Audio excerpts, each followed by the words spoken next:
had last year. And they're a head coach who I got a lot of respect for.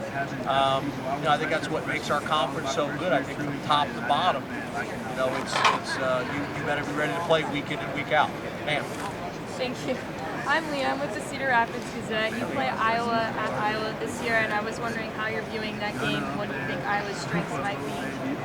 Yeah, I try not to get that far ahead. Yeah. We're obviously really focused on Wisconsin, but we've had great games with Iowa. I'm not sure how the scheduling works, but we play them every single year as our crossover game. I don't know how that works, but I think Iowa would probably feel the same way. But we've had great games. Been very competitive in terms of the actual games, individual games each year. It's obviously a very tough venue to go play at. Obviously one of the greatest traditions in all of college football, and the wave to the Children's Hospital, which is something that's very, very important to me.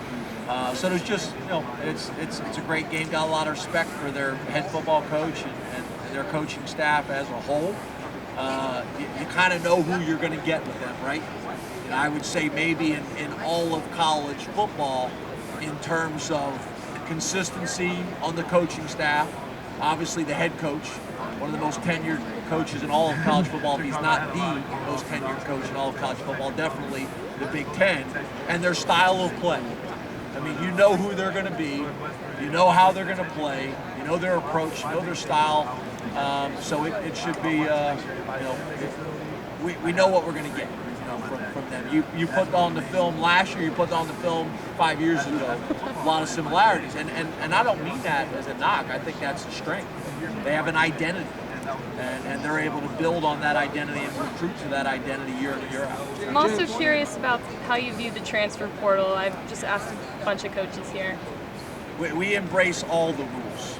If you don't embrace all the rules, you're gonna struggle.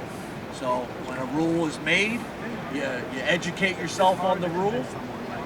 You find the best way to use that rule in your organization, in your program's best interest, and you embrace it and you move forward. The people that are frustrated and don't like it and are grumpy and moaning about it, they're going to struggle.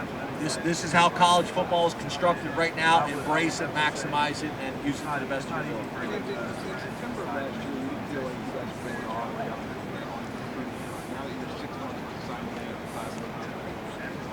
Say it again.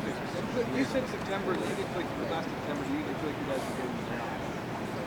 Now you're 6 months away from something this next summer.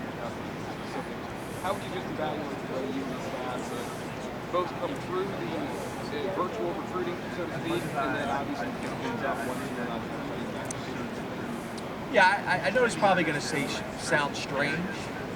I don't really see it any different.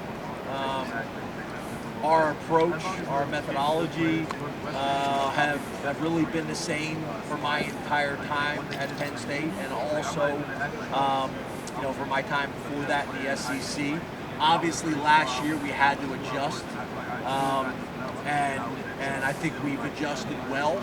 And back to what we just discussed about the changes. COVID created some challenges and created some opportunities, and how are you going to embrace them? And I think we've done that.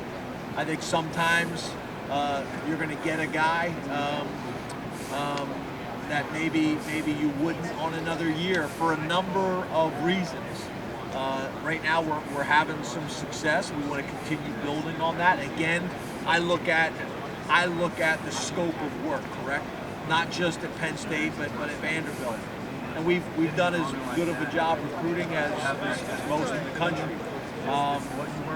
So we're always trying to grow, we're always trying to evolve, we're always trying to get better. We missed on some targets that we wish we didn't miss on for a variety of reasons that you don't really care about. But at the end of the day, we're winning a few more of those right now, and that's what you have to do in major college football. The more days you win in the off season, the more likely you're going to win in season, and that's recruiting, that's game plan, that's development, that's preparation, that's all the things that go into being successful. James, I know.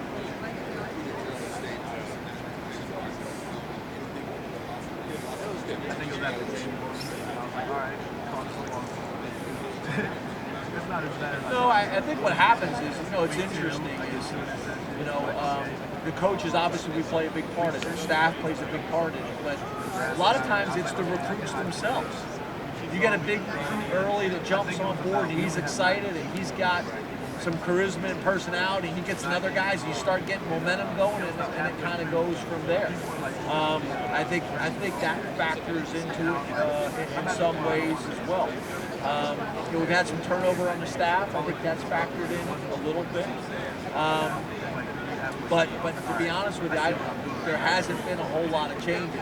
We've recruited top 5 classes in the past. It's not like this is outside of our normal way we've operated. We've typically had top 20 classes, top 15 classes, and a top 5 class. It's a long way before signing day, but we're trending in the right direction right now.